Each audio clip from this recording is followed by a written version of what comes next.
Здравствуйте, это информационная программа «Сегодня», в студии Георгий Плеев. Все важные события дня в материалах корреспондентов телеканала АИР. Вот о чем мы сегодня расскажем. Все должны работать на согласованный результат. Кабинет министров обсудил ряд насущных вопросов.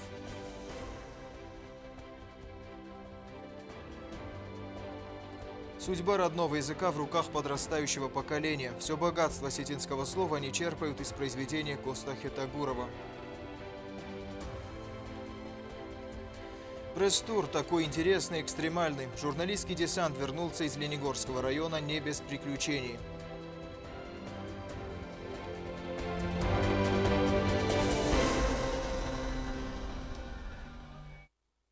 Как сообщает пресс-служба президента республики, Анатолий Бебелов находится с рабочим визитом в Российской Федерации. В Москве он проводит ряд встреч, нацеленных на укрепление и развитие отношений с Россией. Глава государства обсудит и готовящиеся к подписанию межправительственные соглашения экономического и социального характера. На очередном заседании правительства республики были затронуты темы, связанные с деятельностью промышленных предприятий, пенсионном обеспечении сотрудников силовых ведомств и вопросы экономического характера. Итоги расскажет Зарина Кочева. На внеочередном заседании правительства обсуждались вопросы, входящие в повестку дня предстоящей встречи в рамках работы межправительственной комиссии. По предложению министра экономического развития Геннадия Кукоева Кабинет министров утвердил методики расчета расходов газа на технологические нужды газоснабжающих организаций, методики расчета технологических потерь электроэнергии при ее передаче по электросетям и методики расчета потерь воды. Предлагается утвердить методику расчета расходов газа и его потерь в газораспределительной системе. Необходимость данного документа вызвана тем, что в тарифе на газ должны быть учтены расходы на возмещение потерь газа при его транспортировке до потребителя. До настоящего времени в республике отсутствуют правила, согласно которым могут быть рассчитаны соответствующие потери. Потери – это эксплуатационные утечки газа и аварийные выбросы при повреждениях. Проект имеет целью исключить необоснованное и произвольное включение в тариф расходов на возмещение потерь природного газа, тем самым направлен на установление обоснованного тарифа на газ. Как пояснил министр внутренних дел республики Игорь Нанев, круг лиц, уходящих на пенсию из органов внутренних дел, расширился. Предлагаемые изменения в закон коснутся лиц, уволенных из органов внутренних дел Республики Южная Осетия, имеющих смешанную выслугу и ранее проходивших военную службу в МЧС, УИ Министерства юстиции, Государственном таможенном комитете, контрольно-счетной палате, налоговой полиции, работа в органах прокуратуры и суда Республики Южная Осетия, а также будет способствовать единообразному применению соглашения. Здесь расширяется круг лиц, которые подпадают под закон о пенсионном обеспечении. Кабинет министров также проголосовал за реорганизацию унитарного предприятия «Завод строительных материалов» в части присоединения к нему завода «Эмальпровод». Исходя из анализа финансово-хозяйственной деятельности ГУП «Эмальпровод», за последние несколько лет можно сказать, что данное предприятие по сути является банкротом. Реорганизация путем присоединения подразумевает переход прав, так и обязанностей вновь реорганизованному предприятию, соответственно, заводу строительных изделий. Так как завод строительных изделий активно вовлечен в производственный процесс, то есть появляется возможность, реальная возможность начать погашать постепенно задолженности как перед персоналом, так и перед налоговой службой. У завода большие проблемы, он практически не работает. Большая задолженность по выплате зарплат. Председатель правительства Ирек Пухаев отметил, что на сегодняшний день это единственный приемлемый вариант. Зарина Кочева, Айда Кочева. Информационный выпуск «Сегодня». Министр иностранных дел Южной Осетии Дмитрий Медоев провел встречу с журналистами в зале Флорентийского университета и ответил на все интересующие их вопросы. Пресс-конференция была посвящена изучению древней истории и культуры Алании. Дмитрий Медоев подробно остановился также на современных отношениях Южной Осетии и России. Рассказал о состоянии научных исследований в нашей республике. Кроме того, он выразил благодарность от лица осетинского народа всем жителям и муниципальным властям Флоренции за решение назвать одну из площадей города именем детей Беслана. В пресс-конференции также участвовали представитель парламента республики в Европарламенте Джульетто Кеза и ученый-историк Франко Кардини. В свою очередь, профессор Кардини остановился на роли Алан в процессе формирования современной европейской культуры, отметив их значительный вклад в историю многих народов Европы. Также стало известно, что в Южной Осетии будет переиздана книга итальянского ученого «Истоки европейского рыцарства» с новым авторским предисловием к осетинскому изданию. Представители молодежи и студенчества нашей страны по-прежнему находятся в Сочи. Среди делегатов Всемирного фестиваля молодежи и студентов, как мы уже говорили, и наш корреспондент Елена Газаева. Своеобразный дневник фестиваля в ее материале. Вчера президент Абхазии Рауль Хаджимбов встретился с делегатами Всемирного молодежного форума из Абхазии и дружественных республик и стран. На встрече присутствовали участники фестиваля из Никарагуа, Приднестровья, Кабардино-Балкарии, Адыгеи, представители Луганской и Донецкой народных республик, российских регионов и Южной Осетии. Глава республики Абхазия рассказал об истории страны, о сложностях становления государства после войны и о сферах, которые развивает республика. В первую очередь хотел бы поздравить вас всех с этим грандиозным праздником. Есть возможность молодым людям поговорить, встретиться, обсудить многие вопросы. Эти фестивали молодежи носят уже достаточно долгий характер. Я в одном из них принимал участие когда-то, был в том возрасте, в каком вы сейчас, наверное, в основной своей массе люди здесь сидящие. И хотелось бы, конечно, многое самому здесь увидеть, но мы уже из того возраста вышли, нам не очень-то можно, наверное, знать все то, что происходит, но я надеюсь на то, что вам удалось за эти дни поговорить со многими теми, кто здесь приехал со многих стран, и, надеюсь, подружились со многими теми, кто стал для вас и близким, и родным. Есть о чем поговорить, мир не стоит на одном месте. Сегодня совершенно другая ситуация, отличная от того, что было где-то десятки лет тому назад, в 1985 году. Тот фестиваль, который был в Москве, была другая эпоха, было другое время. Как отметил президент, лозунг фестиваля – мир, демократия и справедливость. Однако это не всегда присутствует в нашей повседневной жизни. Абхазия – небольшое государство, но с глубокой историей, уходящей далеко вглубь, в начало первого тысячелетия до нашей эры. Христианство на территории Абхазии зарождалось еще в VI веке. Абхазия была достаточно сильным государством. VI, VII, VIII век. Абхазское царство достаточно активно влияло на многие процессы, которые были на тот период. В последующем были сложные процессы, были непростые процессы, которые сказывались, конечно, на судьбах нашего народа. Мы перенесли тяжелейшую войну. Для маленькой страны это была губительная война. Возможность высказаться и задать вопрос была предоставлена всем участникам встречи. Большинство выражали благодарность за приглашение на беседу и открытость. Предлагали проекты для тесных отношений между странами. Представилась возможность задать вопрос и нашей съемочной группе. Планирует ли руководство Абхазии держать отношения с Россией вплоть до присоединения к ней? Или все же планируете развивать самостоятельное независимое государство? Как отметил президент Абхазии, вопрос присоединения или развития независимого государства давно продекларирован, заявив, что Абхазия – самостоятельное, суверенное государство. Мы и так находимся в очень тесных отношениях с Российской Федерацией. И никаким образом отрываться от этих процессов никто не собирается. Россия нас признала, и это признание нужно оправдать своими собственными усилиями и возможностями. Я думаю, было бы бессмысленно со стороны самой России заниматься вопросами признания, получая от этого только большие проблемы.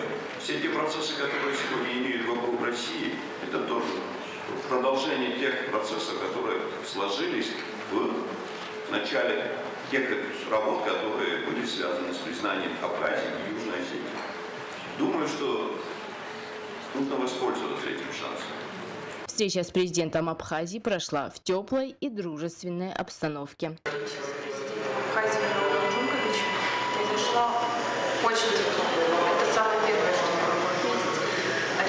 нашей делегации очень ответственно, с энтузиазмом подошли к этому вопросу. Они с утра готовятся, с утра очень переживают, как все пройдет, оделись красиво, пришли. Ну, наверное, это потому, на мой взгляд, я солидарна с этим. Я думаю, что это происходит по причине того, что Абхазия очень близкий нам народ. Мне самой было очень приятно то, что эта встреча произошла здесь, на фестивале. Это одно из тех мероприятий, которые мне запомнятся. Многие задавали вопросы, но в принципе смысл всех вопросов был один. Все хотят сотрудничать, все хотят взаимодействовать, все хотят теплых дружеских отношений. Это очень важно, это самое главное в принципе во взаимодействии республик, различных стран. Я думаю, что Рауль Джумкович очень умный, мудрый человек, на которого можно равняться и который может быть авторитетом. Я его очень уважаю, и очень мне было приятно его сегодня. Всемирный фестиваль молодежи и студентов – это та площадка, где важна неофициальная часть. Именно эта часть позволяет рассказать о своей республике. В 19-й Всемирный фестиваль молодежи и студентов, собравший более 25 тысяч участников из 180 стран, завершится в Сочи 22 октября. А пока вместе с нашей делегацией из Южной Осетии наша съемочная группа следит за всем происходящим. Национальное самосознание неотделимо от национального языка. Вслед за Восуабаевым так считает все учительство Южной Осетии. Приуроченные ко дню рождения Костахи Тагурова акции продолжаются. Ведь именно с произведений великого горца каждый школьник начинает постигать всю глубину культурного наследия осетин. Эстафету взяла теперь уже первая школа. Марьяна Чочева продолжит. Множество знаменитых произведений Костахи Тагурова прозвучало сегодня в первой цхинвальской школе. Его творчество сочетает богатое идейное содержание с поэтической культурой. Произведения его проникают в чувства и мысли народных масс. Мероприятие, посвященное дню рождения великого осетинского писателя Костахи Тагурова, прошло у учеников 3 класса. Не просто так Костахи Тагуров стал частью 7 мировых классиков, стал представителем общечеловеческой поэзии. От мала до велика читатели всех возрастов не остаются равнодушными перед его могучим словом.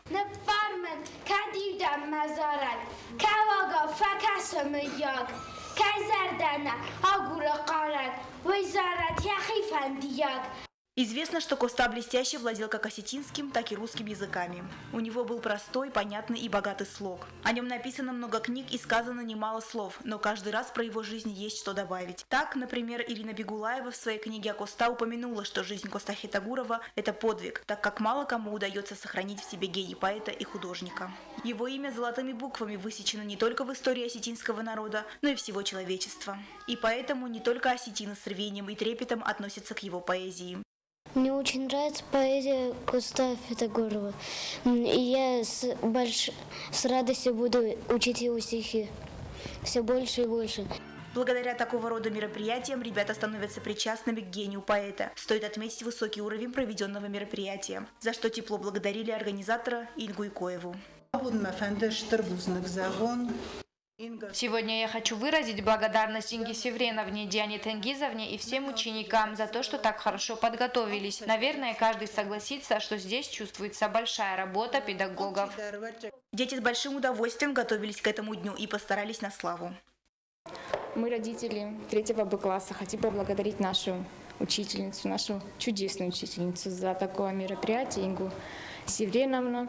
Мы ее очень любим, очень уважаем. Детки были очень рады, хорошо подготовились, говорили стихотворения на осетинском языке, на русском языке, пели песни. По-моему, чудесно провели время. Подобные события в жизни школьников должны быть постоянными, ведь прививать любовь к искусству и культуре намного проще с помощью классики, так как осетинская литература богата множеством достойных представителей. Марьяна Чочева, Заур Устаев. Информационный выпуск сегодня. Чем живет Ленигорский район? Объект пристального внимания общественности страны. Это решили увидеть своими глазами журналисты Южной Осетии, совершив традиционный пресс-тур в этот сложный, стратегически важный район республики. Программа визита обширная, не обошлось и без приключений. Подробности в нашем следующем материале. Очередной пресс-тур средств массовой информации прошел в Ленингорском районе. Район самоотдаленный является стратегическим для республики. Население составляет более 4000 человек. За последние годы Ленингорскому району уделяется большое внимание, но все же в районе много проблем, требующие немедленного решения. Как нам рассказал глава района Филипп Хачеров, сейчас в поселке меняются подземные коммуникации, которые не менялись с 70-х годов. Строится новая школа как в районном центре, так и в селе Орчусан. В последнем случае это будет новая форма образовательного учреждения – школа-сад. Таких в республике уже 3. Процент там тоже не очень большой, там где-то 40%. А вообще-то по плану, значит, планировалось, что водоканализационные сети должны были завершиться вот к исходу этого года текущего. Ну, они перейдут однозначно вот на Новый год тоже. Частично поселок был охвачен канализационными сетями и водопроводными сетями еще со времен 70-х годов прошлого века. Конечно, все это ветхое.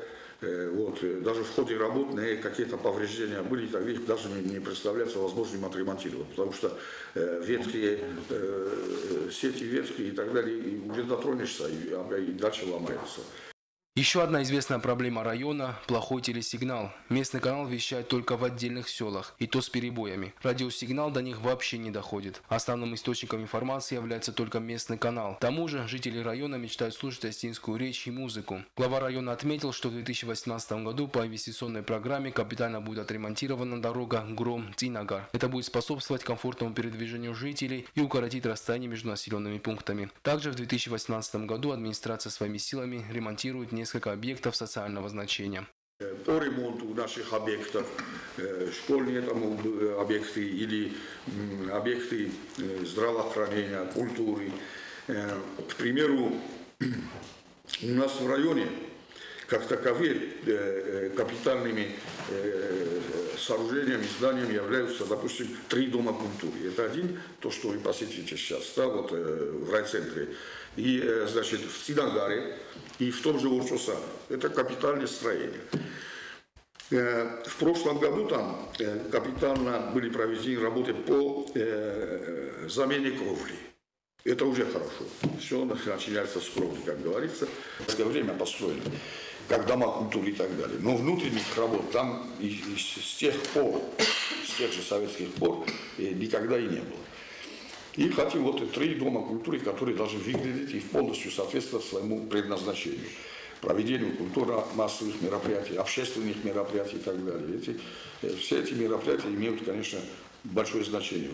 Представители средств массовой информации посетили много объектов в райцентре Ленингорского района. После они направились в пограничный пост в селе Раздахан. Здесь после войны 2008 года границу охраняют российские пограничники. С 2017 года тут упрощен пункт пропуска граждан. По словам пограничников, жители с пониманием относятся к требованиям пограничного режима. Все проблемы решаются обоюдно. Пресс-тур продолжился в село Ахмац, но здесь журналисты столкнулись с проблемой. При переезде через реку неожиданно заглохла автомашина редакции газеты «Южная Осетия». За секунды салон автомобиля заполнился водой. Вызволить машину из водного плена удалось только с помощью МЧС Ленингорского района. Журналисты без ущерба здоровью были доставлены на берег, хотя сама машина уже не смогла завестись. Только после всех приключений журналисты все-таки добрались до села Ахмац. Здесь проживает около 150 человек. В основном это люди преклонного возраста. Главной проблемой здесь является нехватка питьевой воды. Единственный колодец, который находится в селе, может обеспечивать только часть населения. Проблему знают все вышестоящие инстанции, но к решению так и не приступили. По всем вопросам жители села Ахмац вынуждены ездить в районный центр поселка Ленингор. Журналисты продолжили свой пресс-тур по другим селам района. С более подробными материалами мы познакомим вас в наших следующих выпусках. Сергей Кочев, Регина Черткоева, Арнольд Харебов. Информационный выпуск сегодня. Ну а теперь переходим к новостям спорта.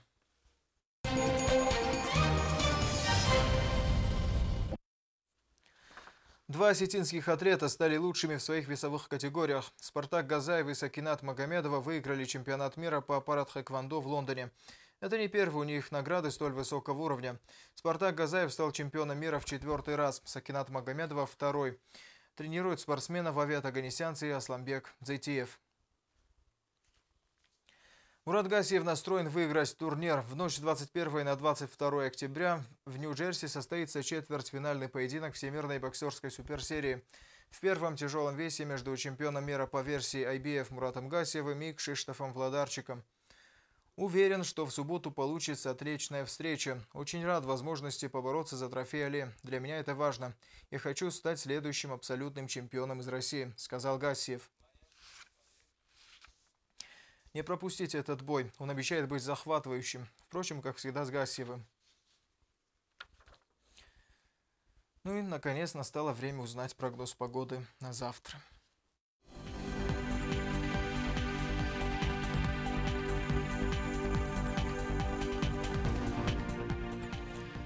В Знаурском районе ясно. Днем температура воздуха плюс 15, ночью плюс 6. В Дзамском районе тоже ясно. Днем 19 градусов тепла, ночью плюс 11. В городе Квайса ясно. Днем плюс 15, ночью плюс 9. В Ленигорском районе ясно. Днем плюс 17, ночью плюс 10. В Цхинвале ясно. Днем плюс 18, ночью плюс 10. Это были все новости к этому часу. До свидания.